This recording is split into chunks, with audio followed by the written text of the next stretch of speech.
All right, ladies and gentlemen, I'm gonna apologize in advance. So as opposed to like filling out the notes as I go through the lesson, this one I'm just kind of go over what I've already done in filling out the notes. Again, I'm having surgery in the morning at 5:15. It's about 10:45, and I want to make sure I got this video together of like an intro to solving systems of equations using graphing.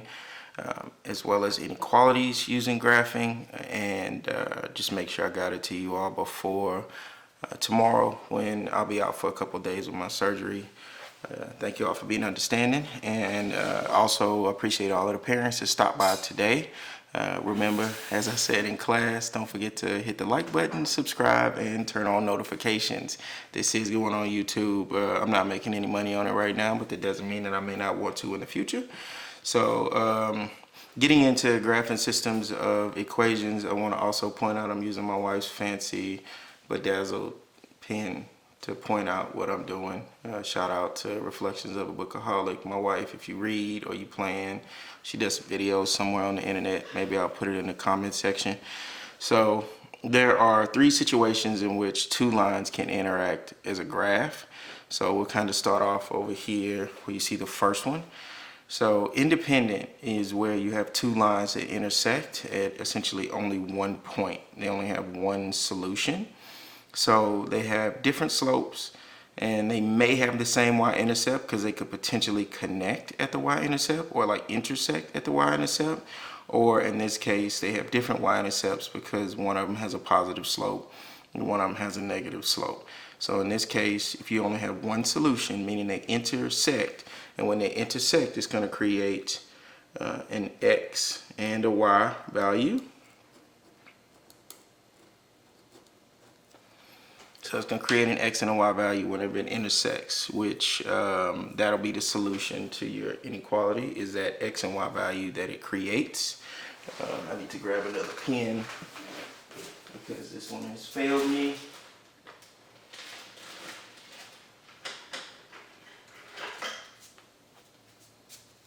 Hey, let's just go with a purple pencil because that's what I could find at the time. So if we look here, our solution is going to be the coordinates of this point right here where they intersect.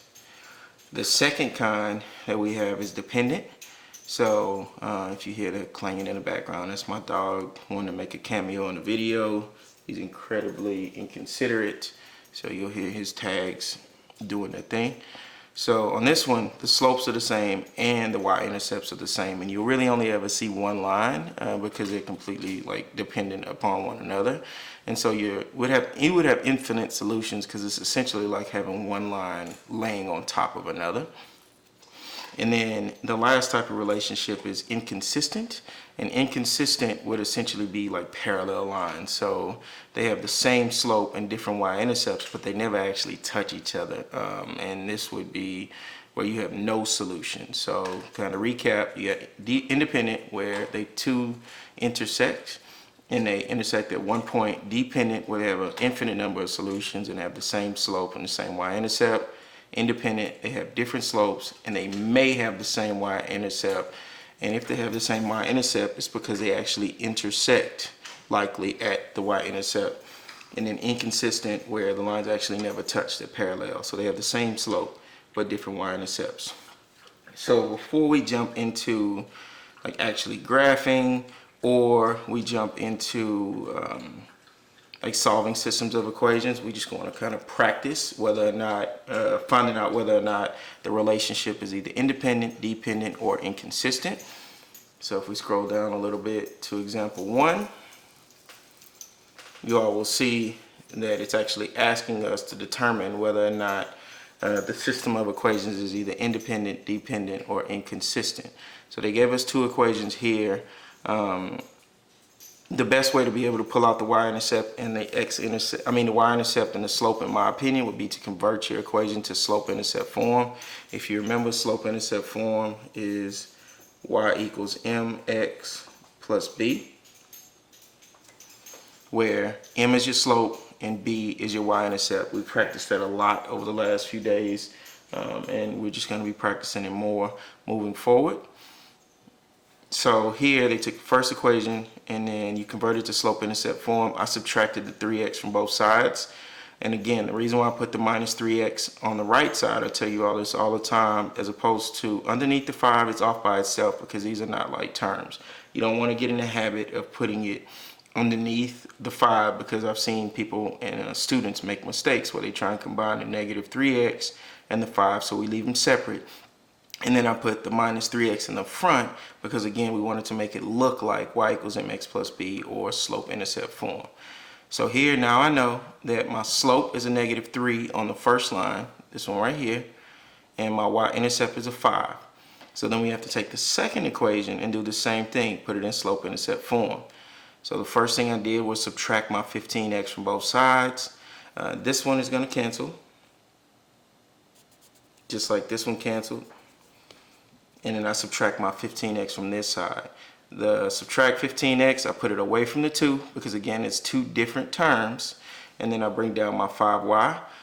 And then over here, now I have a minus 15x plus 2, put the 15x in the front, largely because if it's y equals mx plus b form, the m, which is your slope, and the x are in front.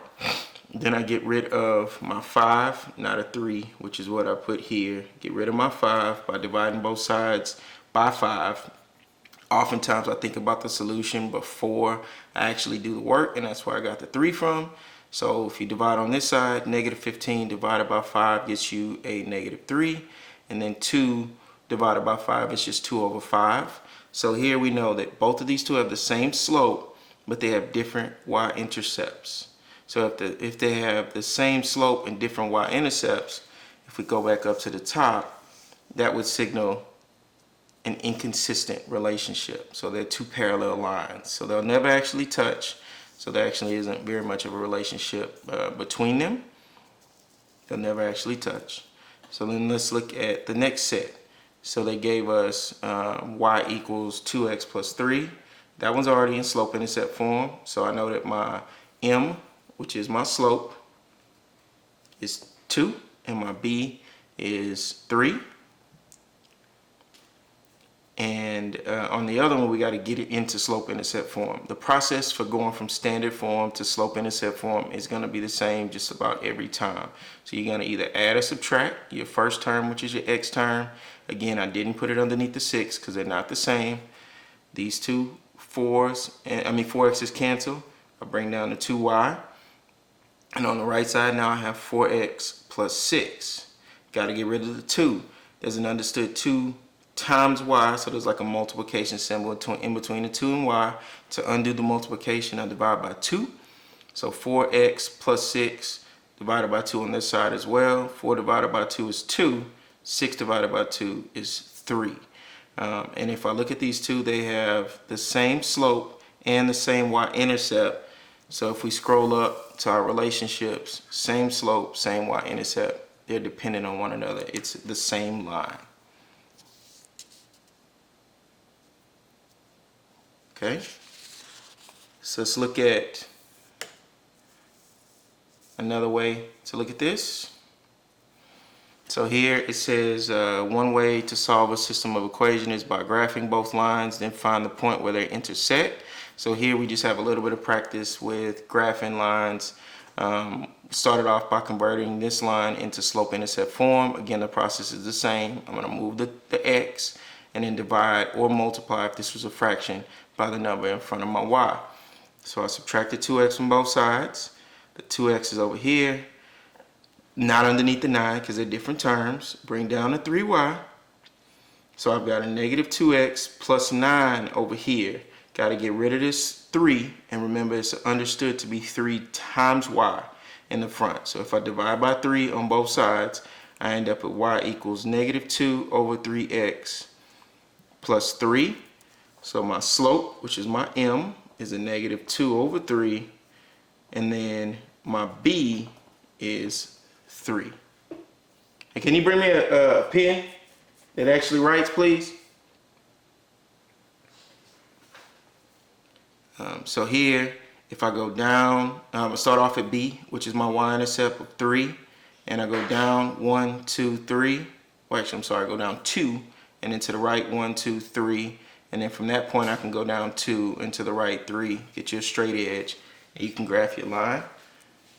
Thank you, ma'am. My director came through in the clutch with a nice pen,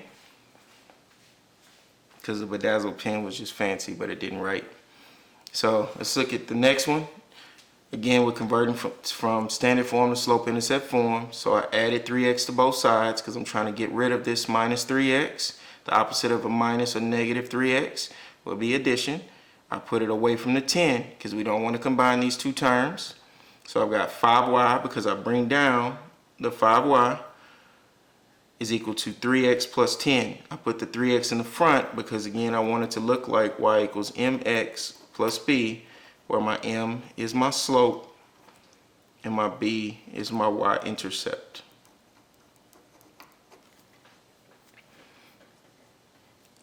So then I got to get rid of the 5, which is in front of the y. There's an understood multiplication symbol in between my 5 and my y. So if I do that understood multiplication symbol, to undo the multiplication symbol, I need to do the opposite of multiplication, which is division. So I'm going to divide both sides by 5. So if I divide by 5 and then divide by 5 on this side, I get y equals 3 over 5x plus 2. My m is 3 over 5, which is a positive slope. My b, which is my y-intercept, is 2. I started my y-intercept of 2, and then I go up 1, 2, 3, and then I go over 1, 2, 3, 4, 5. And here's my point, and as long as I have 2 points, I can graph a line. Okay? Now, if we go down here, we start talking about graphing inequalities. The concepts are still largely the same.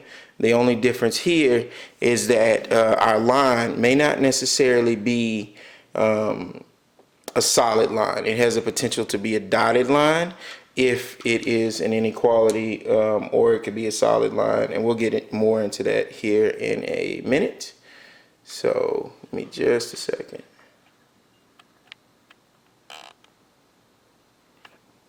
And director, how do I zoom in with this thing? Use a lens? What? Zooming in? Never mind. I got it. I got it. Thank you. Alright, I'm using something different than my normal document cam at school. I got it. I zoomed in with the lens. Okay. Yeah. Sorry. No, I don't care. I'm just saying for you. Alright. So here we go. We're graphing inequalities. Even though this symbol is an inequality symbol, it's still a linear equation. So my m, or my slope, is 1 over 2, and my y-intercept, which is my b, is a negative 3. Because this is a less than symbol, instead of a less than or equal symbol, like this one, my line is actually going to be a dotted line. As you can see, when I did mine, I kind of messed it up a little bit, and it's not dotted, so I went back over it with like a black pen to make it look like the blue was broken up, because I got a little lazy, and I didn't want to glue another graph to this paper, and I'm tired, and I'm not trying to do all that. So here, if we graph our y-intercept, it would be a negative 3, and then our slope is up 1 and over 2, up 1 and over 2, up 1 and over 2. And here our inequality symbol says that y is less than 1/2 x minus 3. So we're going to shade below it, the line. And if you want to verify whether or not you're shading in the right area, and I'll go a little bit more into detail with that a little bit later, but if you pick a point that's either inside or outside of your shaded area, if you pick a point inside, you should get a false inequality. So let's say, for instance, we chose the point 0, 0 and plugged it into our equation. So I've got y is less than 1 over 2 x minus 3, and I plugged in a 0 for y is less than 1/2 x, and instead of x, I'd actually make that a 0 minus 3, and it says 0 is less than a negative 3. we know that's not true because 0 is actually greater than a -3. So that's why this is not shaded, because this is not true. But if I chose a value over here and I plugged it in, so let's say we used this point right here, which is down 1, 2, 3, 4, 5.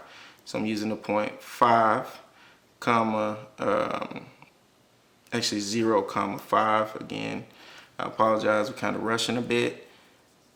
And we plug that into our equation. So I've got y is less than 1/2 x minus 3. And I plugged in a 5 for y is less than 1/2 times 0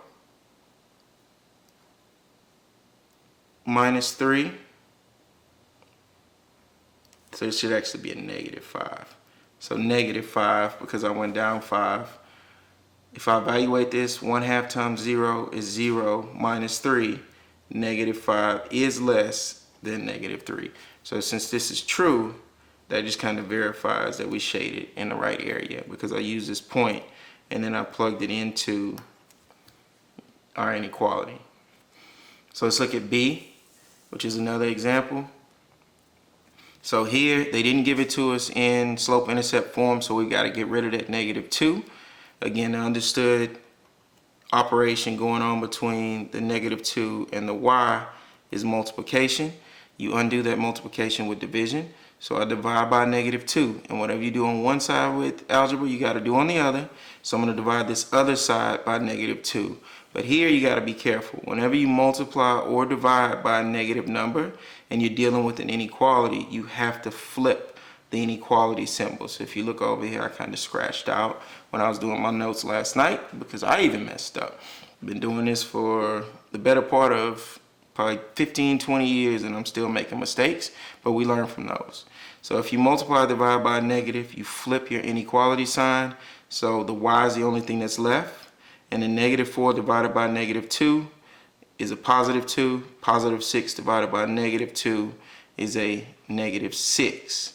And then our inequality symbol, it was originally pointing towards the y. Now it's going the other direction.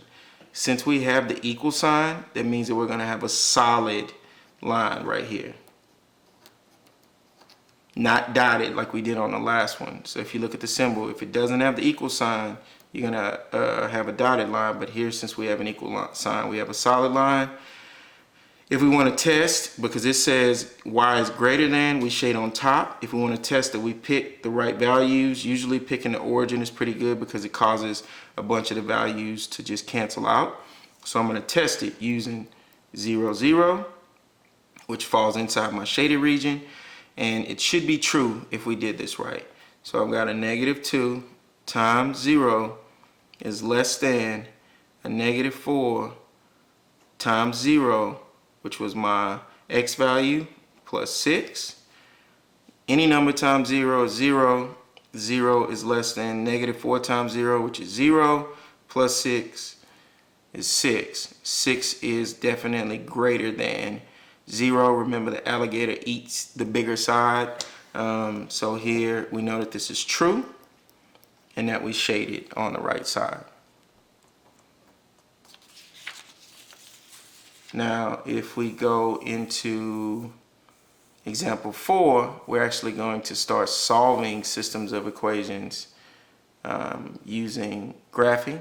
So they gave us 2 equations and we need to graph those 2 equations. I chose 2 different methods. So for A, I'm going to use plugging in 0, since they gave us standard form, to be able to find my x-intercept and my y-intercept, and then plotting my x and y-intercept before graphing my line. So here, if we took the first equation, which is 2x plus y equals 5, and I was trying to find the x-intercept, remember, you plug in a 0 for y. So everywhere that I have a y in my equation, I plugged in a 0, it causes the y to go away. So then I'm left with 2x is equal to 5. And if I divide both sides by 2 to get rid of the 2, I get x equals 5 over 2. So my x-intercept is 5 over 2 comma 0, or 5 over 2. And then my y-intercept with the same equation, if I plug in a 0 for y, so I've got 2 times 0 plus y equals 5. Remember, 2 times 0 is 0. The only thing I have left is my y. So y equals 5 is my y-intercept, which is the same thing as saying 0, 5. So for my blue line, apply to my y-intercept, which is right here, 0, 5. And then I apply to my x-intercept, which is 5 over 2, or 2.5. So I'm going to say 2.5, 0. And then I connected it with a solid blue line. Use a straight edge so it looks all pretty. And then we look at the second equation. Same thing. Since it's in standard form, I'm going to find my x-intercept and my y-intercept. Remember, the x-intercept is when y is equal to 0, and the y-intercept is when x is equal to 0. So if we plug in 0 for y into the second equation, negative x plus 0 is equal to 2. Got to get rid of that negative, which is an understood negative 1. So I divide both sides by negative 1, and I get x equals a negative 2, or negative 2, 0. And then my y-intercept, if I plug in a 0 for x, 0 plus y equals 2. The negative, don't even worry about that. It just kind of goes away. A negative 0 is not something we worry about because it doesn't exist. Y equals 2. So, or 0, 2. So for my green line, if I plot my intercepts, I got a point at 0, 2, which is this one. And I've got a point at negative 2, 0. And then I connect those two with a nice green line. And where these two lines intersect, which is right here, I go to the right 1 and up 1, 2, 3, which is the reason why it's important for you to have pretty graphs. My solution is 1, 3. And then if you want to verify that your solution works, if you plug that solution into both of your equations, you should have balanced equations. So what I did here was my solution of 1 over 3, I plugged it into the first equation. So it was 2 times 1 plus 3 equals 5. 2 times 1 is 2. Plus 3 is 5. We had a 5 on this side. This one's balanced. If we plug it into the second equation, which is negative x plus y equals 2, negative open parentheses 1. Remember, anytime we plug anything in, we put it in parentheses. Plus 3 equals 2. So I've got a negative 1 plus 3, which is 2. 2 on this side. It's another balanced equation. So we did it right. So we got a solution that works for that system of equations.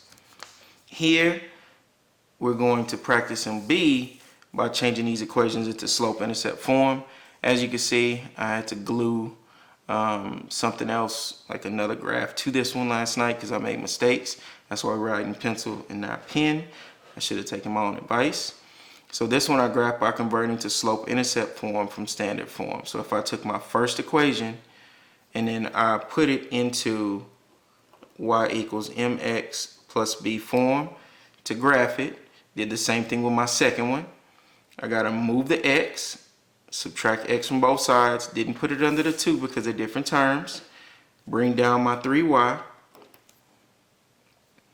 and then put the x in front because again I'm trying to make it look like this. And on this one, the x is in front of my constant, or b. And then I got to get rid of the 3. This is 3 times y. The opposite of multiplication is division. So 3 divided by 3. So my new equation is y equals a negative x over 3 plus 2 over 3. So if I graph that one, I'm going to start. My b is your starting point at 2/3. So it's a little bit underneath this line. Doesn't have to be completely perfect, but a little bit below this line. And then my slope is a negative 1 over 3. So I'm going to go down approximately 1 and then to the right, 1, 2, 3. And then I use a nice blue line to be able to graph that point, connecting it with a straight edge. And then the second equation, again, I converted it from standard form to slope-intercept form. You got to move your 3x to the other side, bring down your 3y. I put the 3x away from this minus 6 so I don't make the mistake of combining those. Here, when I bring this down, I have 3y equals negative 3x minus 6. I get rid of this 3 because it's multiplication. 3 times y, do the opposite. So I divide both sides by 3. Negative 3 divided by 3 gives me a negative 1x. I don't have to write that 1. It's understood to be there. Negative 6 divided by 3 is a negative 2. So if I graph this one, my y-intercept is a negative 2, which I plotted here. And then my slope is down 1 and to the right 1. Down 1 and to the right 1. Once I get a couple points, I can connect it with a straight edge. The green line applies to this equation. And then where they intersect is my solution. So if I go back 1, 2, 3, 4, and I go up 1, 2, I get an x and a y value that I can plug into both of my equations to see whether or not I got the right solution. So if I plug this negative 4 and this 2 into my first equation and my second, I should get balanced equations. And so I did that on this side. Negative 4 for x. So I already had a minus. I didn't have a negative in here before. So let me just kind of cross that out. That didn't exist. So started off plugging in. I've got a negative 4 plus 3 times 2. 3 times 2 is 6 is equal to 2. Negative 4 plus 6 is 2. And then 2 is equal to 2. Since this is a balanced equation, I know that this solution works for this one. But in order for it to be the solution to my system of equations, it has to work for both.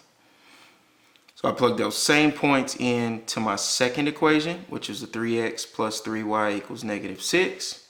So I've got 3 plugged in a negative 4 for my x plus 3 plugged in a 2 for my y equals a negative 6.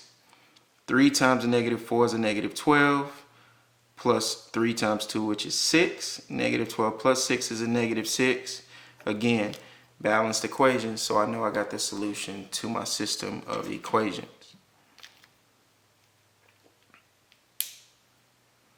So if we go up and we apply the same theory and same concept to an inequality, it's a little bit different, but not a whole lot. So this says solve each system of equations, for example, 5a, and it's actually the exact same equations from up above. So what I did was just convert those into slope-intercept form. So here, last time I used the intercepts, but this time I converted it. So for this one, I needed to subtract 2x from both sides for the first one, and I get y is greater than or equal to a negative 2x plus 5. And then I start off by graphing my y-intercept. And in this case, my y-intercept for the green line is 1, 2, 3, 4, 5. And then my slope is minus 2, which is minus 2 over 1. So I'll go down 1, 2, and to the right 1. And then we can connect those with a nice solid green line because of the equal symbol.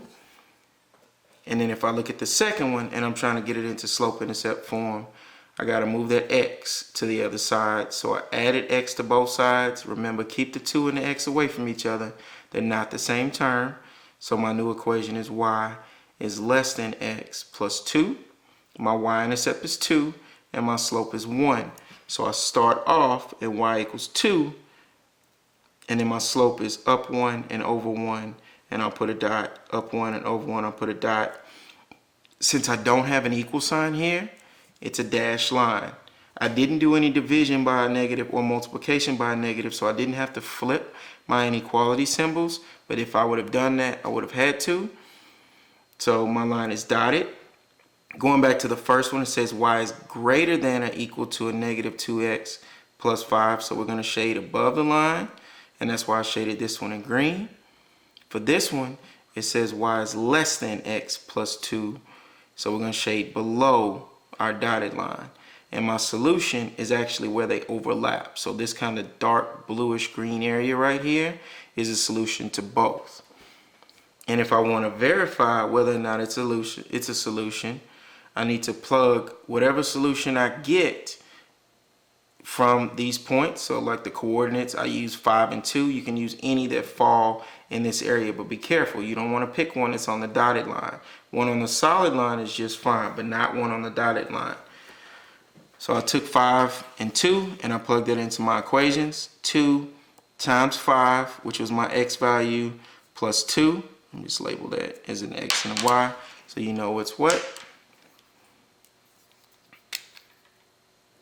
So this is an x. Sorry if you can't see it. and a y. Go back to my bedazzled pen. 2 times 5 is 10, plus 2, which is what I plugged into my y, and I get 10 plus 2 is 12, and 12 is greater than or equal to 5, so I know that that point works for this first equation, but in order for it to be my solution to the system, it has to work for both. So we plug it into the second one. So I've got a negative x plus y is less than 2. Again, I plug in a 5 for my x value, which is the point that I picked, so this becomes a negative 5. Plug in a 2 for a y. Negative 5 plus 2 gives me a negative 3. The negative 5 was bigger, so it's a negative 3. And so 2 is greater than, again, the alligator's mouth eats the bigger side, a negative 3. So since both of them were true, then I know that my solution works for both equations. So just to recap, any point in the double shaded region when plugged into both equations will... Okay? Just cut off on me. I'm probably not going to edit that out. Really don't care. But just to recap, if you take a point from the double shaded region and you plug it into both of your equations, then both of them have to be balanced in order for it to be a solution. So if I just picked one that was over here in this blue equation area, this blue shaded area, it would work for my second one, but it likely wouldn't work for my first. If I picked one over here in the green area and plugged it in, it would work for my green equation, but it wouldn't work for my blue one. If I picked one on the dotted line, it might work for the green one, but it won't work for the blue one. So you got to think about that. The double shaded region is the area that you're looking for. So now if we move over to example 5b, here we have the same equations as we had up top. All I did was just convert these to slope-intercept form, just like I did up top. You got to move the x to the other side on this first equation. So I subtract x since it's a positive from both sides. The 2 and the negative x stay away from each other because they don't like each other. And then I put the minus x in the front because, again, I'm thinking about in advance that I want this to look like, need the other pen, y equals mx plus b. And on this one, the m and the x are in front of my b. So I get 3y is greater than a negative x plus 2. Got to get rid of the 3. It's understood to be multiplication between the 3 and the y. So I'm going to divide by 3 on both sides. And so I get y is greater than a negative x over 3 plus 2 over 3, which is the same equation I got up top. Because I didn't multiply, divide by a negative, my inequality symbol stays the same. Whenever you're graphing, you start off with your y-intercept. So here my y-intercept is 2/3. So it's right here, slightly below 1. And then my slope is negative 1 over 3. So I go down 1 and then to the right, 1, 2, 3, and I put a dot. And then this is going to be a dotted line. They don't have an equal sign here. So be careful.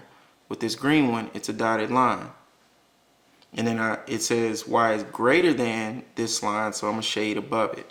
So I shaded in green so that you could see, and I wrote the line in green so that you could see that it applied to the first equation. Same thing with all of the rest of these examples. And then we look at the second equation. I'm trying to get that to look like y equals mx plus b, which is also slope-intercept form.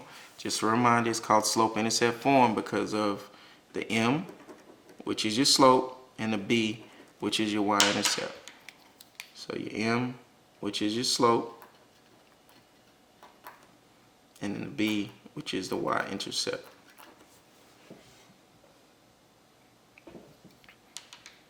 So here, I'm going to move the 3x to the other side.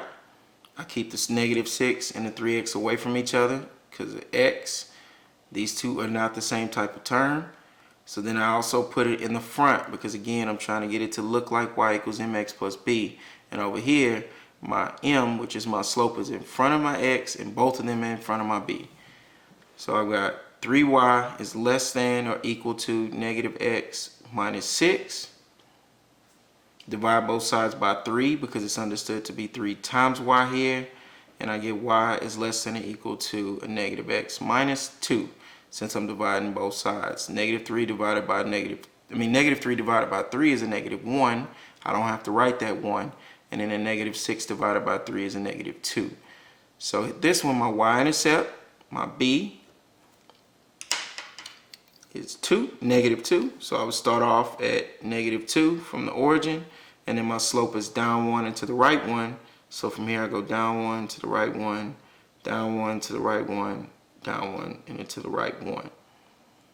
And then I would connect these as a solid blue line because of that equal sign. And again, my solution is like the dark region where they both overlap. So if I picked a point in this section, so let's say I chose negative 1, 2, 3, 4, 5, 6, 7, and then up 1, 2, 3, 4. If I chose the point negative 7, 4, and plugged it into both of these two equations, it should come out as true if I wanted to verify that I graphed it correctly. Also, you can plug these into Desmos exactly as they are, and it'll graph it for you. And it'll be an easy way for you to check and see whether or not you graphed it correctly. Same thing with all of these examples. Plug them both into Desmos. You can even change this one to green and this one to blue in Desmos so that you can see how they look. If you want to do the greater than or the less than symbol, those are the carets on your keyboard. And then if you want to do it with an equal symbol, you actually have to do the caret followed by the equal symbol in order to do it in Desmos.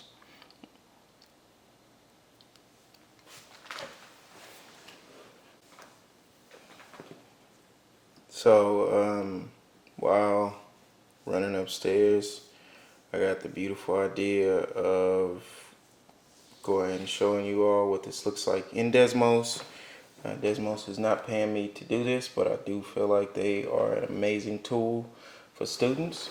It's www.desmos.com. If you scroll down to the bottom and you go down to where it says graphing calculator, you can actually type in both of your equations into Desmos. So I'm going to do both of my equations right now.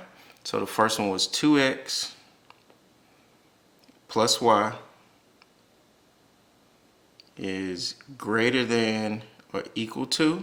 You see how it connects? It actually, they also have in here greater than or equal to if you're on your mobile device. I'm using my phone right now, a 5.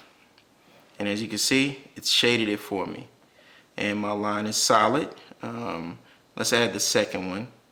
So we're going to add another expression. So I have a negative x plus y is less than 2. So I'm okay with that one being blue, but I'm going to change the color of my second line to green so that it looks, my first one to green so that it looks like what we just did.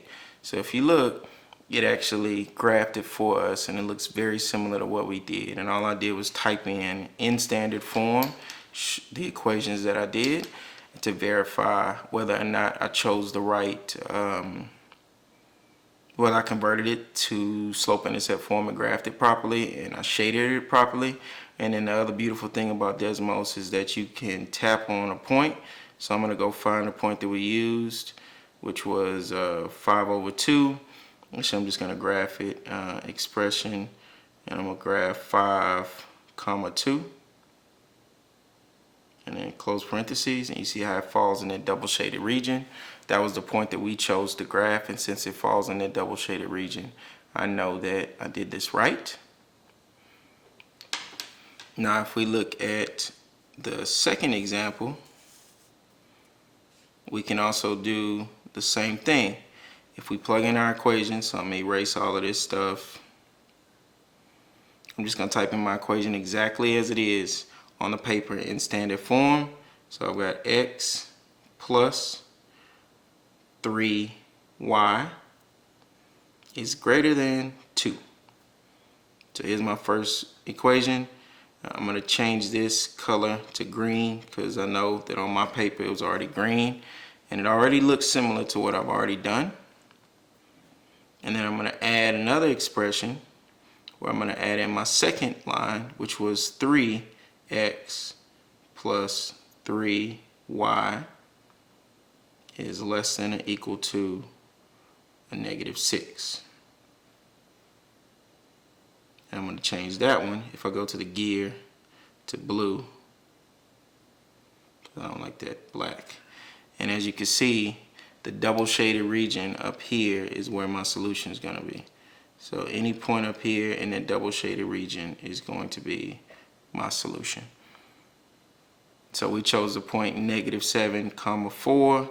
If I plot the point -7, 4, see how it falls in my double shaded region? That means that you did it right. If you like what you saw, like, subscribe, and turn on notifications. If you're a student of mine, please do all of that so that you know when I post the next lesson. Let me know what you think. I'm always open to feedback. It's not always going to be 11:21 at night when I'm filming a video, so whether or not I turn that around will be up in the air. But it's been a pleasure. I'm sorry to leave y'all alone for a couple days with a sub, but I left y'all with a good one. Let me know if you have any questions via email. I'll probably respond to those either on Saturday or Sunday, if not earlier. Thank you.